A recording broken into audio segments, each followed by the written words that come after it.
je vais vous partager le fichier Excel.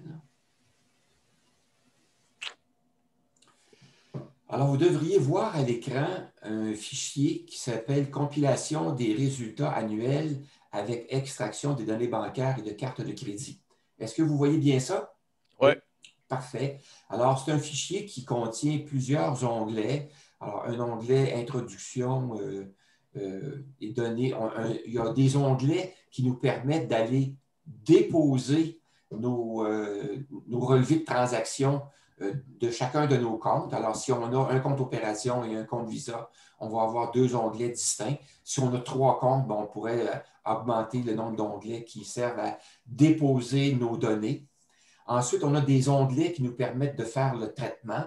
Alors, ces onglets-là, ils vont nous permettre de récupérer les données qu'on a déposées dans les onglets de nos comptes et de les transférer dans les onglets de traitement dans lesquels on va faire des traitements, on va les ajuster pour produire des tableaux sommaires de résultats.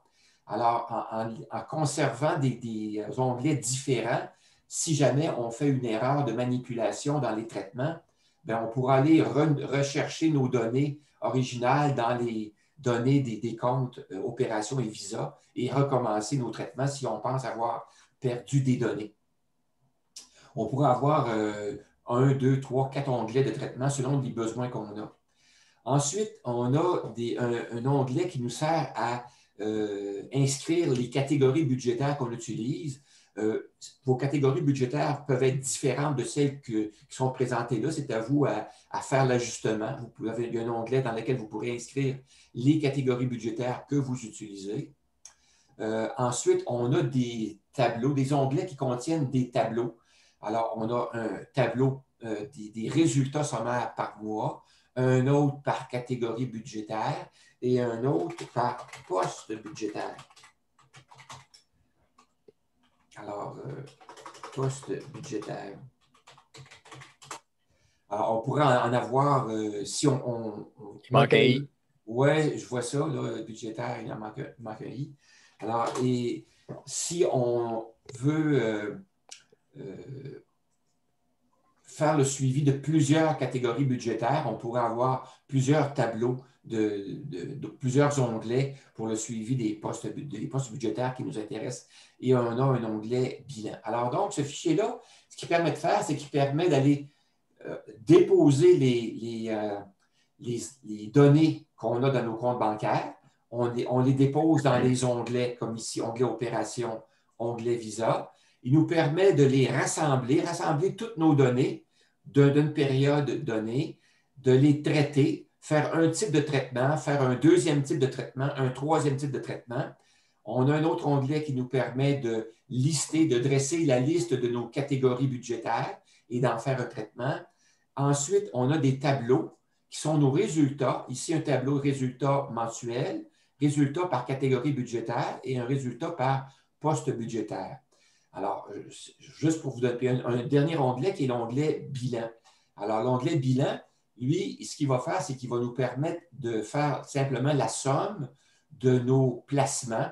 Alors, en date du 31 décembre, donc la dernière journée de l'année, quelle était la valeur de chacun de nos comptes de placement, compte opération, REA, CELI, épargne non enregistrée. Si vous avez plus de comptes, bien, vous pouvez rajouter le nombre de lignes, ce n'est pas un problème, et le total de vos placements, qui est indiqué automatiquement, un petit calcul qui est fait.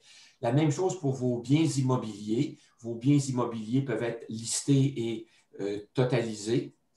Et la même chose pour vos dettes. Si vous avez des dettes, vous pouvez en faire la somme rapidement et de voir la somme de vos avoirs ou ce que moi j'appelle le patrimoine, c'est-à-dire les actifs moins les passifs. Ça vous donne votre valeur, la valeur de votre bilan au 31 décembre. Alors, ce qui est intéressant pour ce fichier-là, c'est que vous pourriez avoir un fichier semblable pour chacune des années. Alors, à chaque année, vous avez un fichier qui contient le résumé de vos données financières qui sont dressées votre bilan, donc la valeur de vos actifs et de votre passif. Et ensuite, vous avez des tableaux sommaires de vos résultats financiers, c'est-à-dire les dépenses et les revenus, qui peuvent être ventilés par mois ou ventilés par catégorie budgétaire ou ventilés par poste budgétaire pour une catégorie en particulier. Alors donc, la façon dont j'ai procédé pour faire les tableaux de sommaire annuel, si vous voulez. Alors, pour le premier tableau qui s'appelle sommaire mensuel, alors donc on inscrit l'année et les mois de 1 à 12, bien sûr, les dépenses et les revenus qui sont indiqués ici ont été faits avec un copier-coller qui provient du traitement qu'on a fait dans un des onglets. Ici, c'est l'onglet 2 qui est ici, l'autre, l'onglet 1 probablement. Non, alors j'aurais pu faire un autre onglet pour faire un traitement par mois, de sorte que j'aurais pu vous le montrer. Là, je peux vous le montrer tantôt, comment on peut le faire. Mais ce qui est important que vous sachiez, c'est que c'est la somme des dépenses et des revenus pour chacun des mois et on a l'écart entre les dépenses et les revenus et le pourcentage. Alors, le pourcentage du budget que l'on consacre, pourcentage des dépenses à chacun des mois. Alors, on voit qu'il y a des mois où on dépense peu, il y a des mois où on dépense beaucoup. Alors, on est capable de voir ça. On a Question, notre... les dépenses et les revenus, c'est du copier-coller? Oui, les montants qui sont là, ce sont des nombres, ce ne sont pas des formules, ce sont des OK, nombres qui ont été faits avec un copier par valeur. pas de problème. Copier par valeur, tout simplement, à partir des données qui auront été traitées dans les onglets de traitement. OK, mais c'est indépendant. Oui, c'est ça. Il n'y a pas de lien. C'est ça. Les liens ont été faits autrement. Ensuite, à droite, dans les colonnes G à J, c'est dans ces colonnes-là que je fais l'analyse des dépenses. Alors, l'analyse, pour moi, la façon dont je procède, j'essaie de distinguer dans mes dépenses qu'est-ce qui est une dépense courante, qu'est-ce qui est une dépense qui a été faite pour un achat d'un bien durable, important, et qu'est-ce qui constitue une dépense qui a été faite pour de l'épargne. Alors, vous voyez que ici, c'est ventilé comme ça. J'ai fait une dépense en janvier de 6 000 qui était pour de l'épargne. Ce qui fait que les dépenses totales de 8 150 ont été constituées de 2 150 de dépenses courantes et de 6 000 d'épargne. Alors, ici, dans la colonne dépenses courantes, c'est une formule qui fait simplement la soustraction des dépenses totales moins les dépenses en épargne et en achat qui va nous donner la dépense courante, tout simplement. Alors, c'est très facile à faire. Et j'ai pu indiquer ici, là, au mois de mai, l'achat d'un REER, en juin, l'achat d'une thermopompe en 2 versements, tout simplement. Un acompte et un versement final. Alors, vous voyez que c'est une ventilation qui est très simple. Puis, c'est une analyse qui est très simple. Ça me permet de voir que j'ai quand même des dépenses qui sont en moyenne de 2200 par mois. Je peux voir quels sont les mois où j'ai plus dépensé. Je le vois aussi effectivement dans les pourcentages. Alors, mon analyse, elle est comme ça. Je peux voir aussi à la fin de l'année le pourcentage de mes dépenses qui constituent de l'épargne. Alors, donc, j'ai été capable dans cette année-là d'épargner 21 %. Alors, c'est quand même intéressant d'avoir cette statistique-là au fur et à mesure. La même chose pour les achats importants. Il manque 10 dans ton calcul, je crois, Bernard. Peut-être qu'il y a une formule qui est mal faite, là. 21 plus 15 plus 54, ça fait 90. Oui. Alors, il y a sûrement une formule qui n'est pas correcte, là. Alors, je corrigerai la formule, puis je leur déposerai. Merci, Jean. C'est rien. Ensuite, par catégorie. Alors, par catégorie ici, on a la même chose, sauf c'est un tableau semblable, mais ce qu'on a, c'est des catégories budgétaires. Alors, ces catégories budgétaires-là, ce sont les miennes, mais vous pouvez utiliser vos propres catégories budgétaires. C'est vous êtes maître d'œuvre de l'adaptation de ce fichier-là si vous choisissez de l'utiliser. Alors, c'est la même chose. On a une colonne pour nos catégories budgétaires, nos dépenses, nos revenus, l'écart, le pourcentage. Ça aussi, c'est intéressant de savoir quel est le pourcentage de nos dépenses qui sont faites pour tel ou tel item. Alors, je vois ici là, qu'il y a un élément là, qui n'a pas suivi. Là. Je ne sais pas si... Bon, voilà. C'est fait.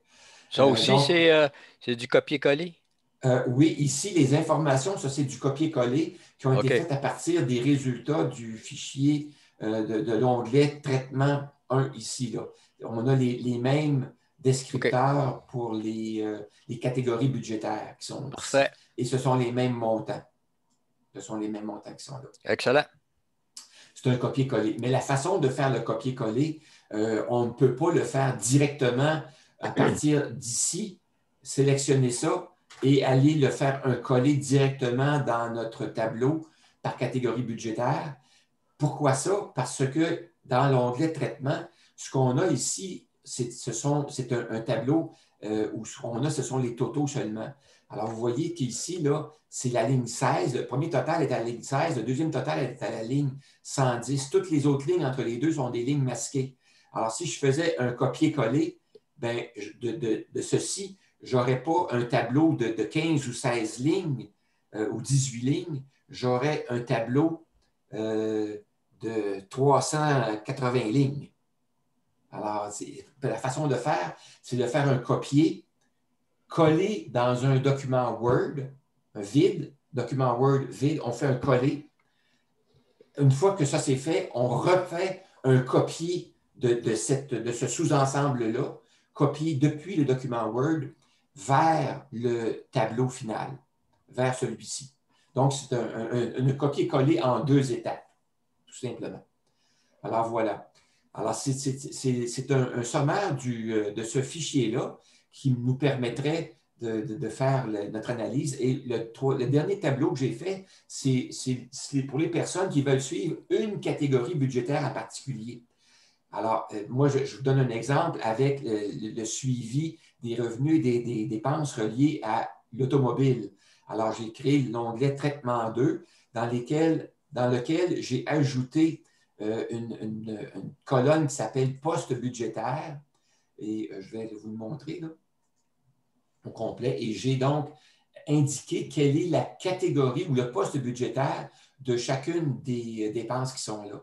Alors, ça ici, ce sont toutes mes dépenses d'assurance. Alors, donc, ça devient le poste budgétaire assurance. Ici, ces 2 éléments-là, c'est de l'entretien de la carrosserie. Ici, l'entretien, encore là, l'entretien mécanique, les dépenses d'essence, etc. Donc, j'ai mes catégories qui sont là.